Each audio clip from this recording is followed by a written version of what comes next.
Capítulo 4. Uma gota de mel. Se você se irritar e sair por aí dizendo poucas e boas, vai se sentir bem ao descarregar esses sentimentos. Mas o que acontece com a outra pessoa? Ela terá o mesmo prazer que você?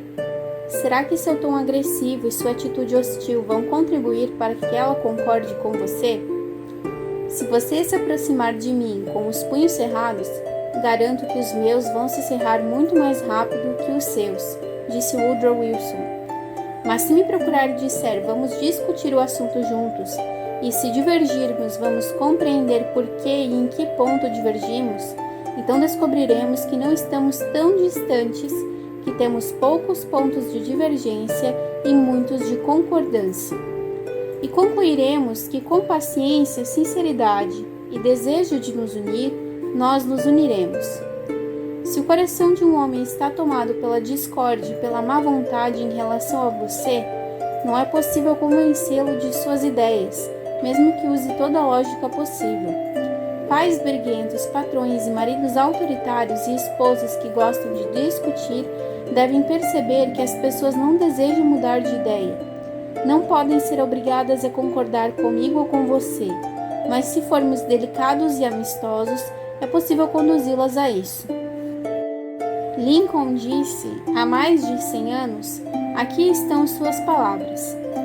Existe um velho ditado muito verdadeiro, que diz que uma gota de mel captura mais moscas que um galão de fel. O mesmo ocorre com os homens. Se você quiser conquistar alguém para uma causa, primeiro deve convencer a pessoa de que é seu amigo sincero.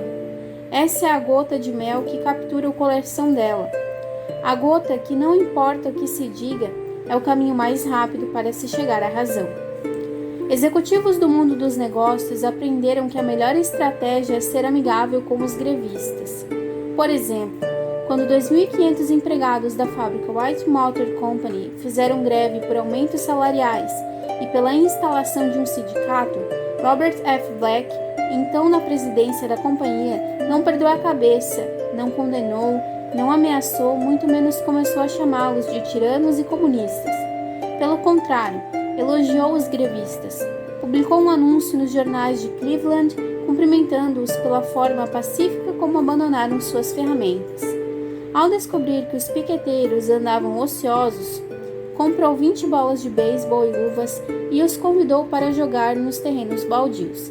Para quem preferia boliche, ele alugou uma pista. O espírito amigável do Sr. Black agiu da forma esperada, gerou amizade. Assim, os grevistas pegaram vassouras, pás e carrinhos de mão e começaram a catar fósforos, papéis, guimbas de cigarro e de charuto por toda a fábrica. Imagine grevistas limpando as instalações da fábrica enquanto batalhavam por melhores salários e pelo reconhecimento do sindicato. Um acontecimento como esse era inédito na longa e turbulenta história da disputa trabalhista nos Estados Unidos. A greve terminou com um acordo em uma semana e não deixou qualquer sentimento de mal-estar ou rancor. Daniel Webster foi um dos mais bem-sucedidos advogados da história dos Estados Unidos. No entanto, acompanhava seus argumentos mais poderosos com comentários amigáveis do tipo: caberá ao júri examinar a questão. Talvez valha a pena levar em consideração. Eis alguns fatos que os senhores certamente não esquecerão, ou os senhores, com o conhecimento da natureza humana, verão facilmente a relevância desses fatos. Não era um trator, não era adepto da pressão, não tentava forçar ninguém a aceitar suas opiniões. Webster empregava uma abordagem tranquila, amistosa e branda, e isso contribuiu para que se tornasse famoso. É bem provável que você nunca seja chamado para resolver uma greve ou fazer um pronunciamento diante de um júri, mas talvez queira baixar o valor do seu aluguel. Como a abordagem amistosa poderá ajudá-lo? Vejamos. O engenheiro O.L. Straub queria reduzir o aluguel e sabia que o proprietário do imóvel era um sujeito turrão. Ele contou sua história durante uma apresentação para a turma. Escrevi para ele notificando-o que deixaria o apartamento assim que o contrato expirasse. A verdade era que eu não queria me mudar. Queria ficar se pudesse baixar o preço do aluguel. Mas a situação estava muito difícil. Outros inquilinos tentaram e fracassaram. Todos me diziam que o proprietário era um indivíduo de trato extremamente difícil, mas eu disse a mim mesmo: estou fazendo um curso sobre como lidar com as pessoas, então vou experimentar com ele e ver se funciona. Ele fez uma pausa. Acompanhado do secretário, ele foi me visitar assim que leu a carta. Eu o recebi à porta com um cumprimento amigável, quase explodindo de tanta boa vontade e entusiasmo.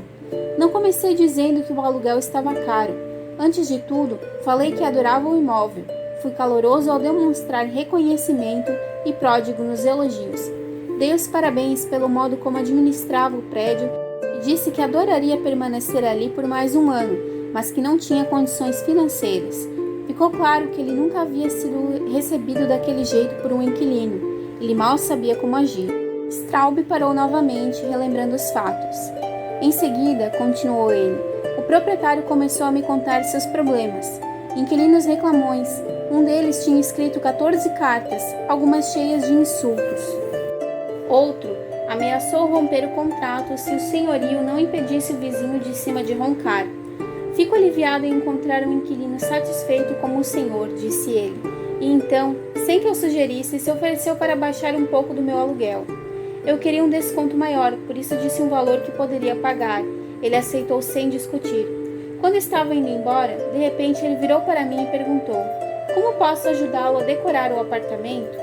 Straub parecia satisfeito com seu relato e concluiu: se eu tivesse tentado reduzir o aluguel usando os métodos dos demais inquilinos, tenho certeza de que também teria fracassado. Foi minha abordagem amigável, simpática e de reconhecimento que o conquistou. Dean Woodcock, de Pittsburgh, Pensilvânia, é superintendente de um departamento da distribuidora de eletricidade local. Sua equipe é chamada para consertar equipamentos instalados no alto dos postes. Esse tipo de trabalho costumava ser realizado por um departamento diferente e tinha sido transferido para a seção de Woodcock pouco tempo antes. Embora a sua equipe tivesse sido treinada para realizar as tarefas, era a primeira vez que tinha sido convocada para executá-las.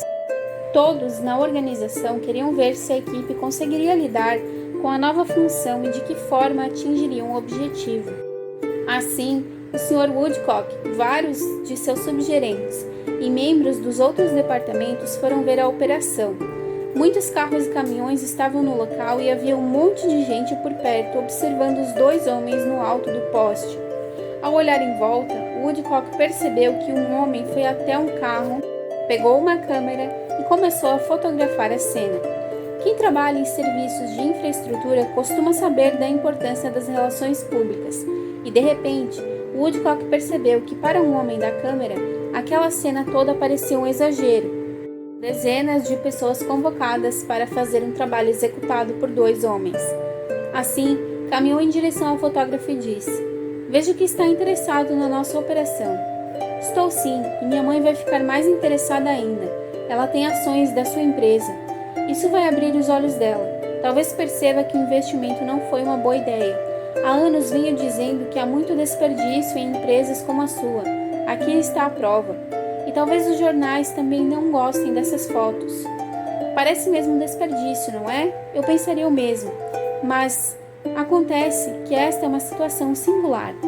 Dean Woodcock explicou que aquele era o primeiro trabalho do tipo para seu departamento e que todos, desde os executivos até os escalões inferiores, estavam interessados. Garantiu a ele que, em circunstâncias normais, bastariam 2 homens para executar o trabalho. O fotógrafo guardou a câmera, apertou a mão de Woodcock e agradeceu por ele ter se dado ao trabalho de explicar a situação. A abordagem amistosa de Dean Woodcock poupou a empresa de constrangimentos e da publicidade negativa. Outro integrante de nossas turmas, Gerald W. Wynne, de Littleton, New Hampshire, relatou como usou uma abordagem amigável e obteve um acordo muito satisfatório para um pedido de compensação por perdas e danos. No início da primavera, antes de o solo descongelar, houve uma tempestade forte e a água, que normalmente escorreria para as valas e bueiros, entrou no meu terreno, onde eu havia acabado de construir minha casa. Como a água não tinha para onde escoar, se acumulou na fundação da casa. Ela penetrou sob o piso de concreto no porão, fazendo com que ele explodisse e inundando o cômodo inteiro. A fornalha e o aquecedor de água ficaram arruinados. O custo dos reparos ultrapassava $2.000 e eu não tinha seguro para esse tipo de problema. Ele fez uma pausa. Pouco tempo depois, continuou, descobri que o antigo dono do terreno não havia instalado um sistema de escoamento de água de chuva, algo que disse que havia feito, o que teria evitado o problema. Marquei uma reunião com ele. Enquanto percorria quase 40 quilômetros até seu escritório, recapitulei a situação com cuidado e, lembrando-me dos princípios que aprendi nesse curso, concluí que demonstrar raiva não ajudaria em nada. Quando cheguei, permaneci calmo, comecei a conversa perguntando sobre suas férias no Caribe. Quando senti que era o momento, mencionei o probleminha da inundação. Ele logo concordou em fazer sua parte para ajudar e corrigir a situação. Wynne contou que, dias depois, ele telefonou e disse que pagaria pelos prejuízos e que também instalaria um sistema de escoamento de água para evitar que o problema voltasse a acontecer. Embora o problema realmente tivesse sido causado por ele, se eu não tivesse começado a conversa de um jeito amistoso, seria muito difícil convencê-lo a pagar por todos os prejuízos. Muitos anos atrás, quando eu ainda era um garoto que caminhava descalço pelo bosque para ir a uma escola rural no noroeste de Missouri, li uma fábula sobre o sol e o vento. Os dois discutiam para saber quem era o mais forte. Em certo momento, o vento disse: "Vou provar que sou eu. Está vendo aquele velho de casaco? Aposto que consigo tirar o casaco dele mais depressa do que você." O sol se escondeu atrás de uma nuvem e o vento soprou até quase se transformar num tornado. Porém, quanto mais forte o vento soprava, mais o homem se agarrava ao agasalho. Por fim, o vento desistiu. Em seguida, o sol saiu de trás das nuvens e abriu um sorriso gentil para o velho, que logo em seguida começou a secar a testa e, por fim, tirou o casaco. No fim, o sol disse ao vento que a gentileza e a amizade eram sempre mais fortes do que a fúria e a força. Os benefícios da gentileza e da amizade ficaram claros dia após dia. F. Gale Connor, de Lutherville, Maryland, provou o mesmo ponto quando precisou levar seu automóvel com apenas 4 meses de uso para a oficina da concessionária pela terceira vez. Ele contou à nossa turma. Ficou claro que não adiantaria conversar, argumentar ou gritar com o mecânico-chefe para resolver meus problemas. Assim, eu me dirigi ao showroom e pedi para falar com o dono da agência, o Sr. White. Depois de uma curta espera, fui conduzido ao escritório dele. Eu me apresentei e expliquei que havia comprado o carro naquela concessionária por recomendações de amigos que haviam feito negócio com ele anteriormente. Disse que os preços eram muito competitivos e que o serviço era excelente. Ele sorriu com satisfação enquanto me ouvia. Por fim, expliquei meu problema com a oficina. Achei que o senhor gostaria de saber de qualquer situação capaz de manchar sua reputação, acrescentei. Ele me agradeceu por ter chamado sua atenção e garantiu que meu problema seria resolvido.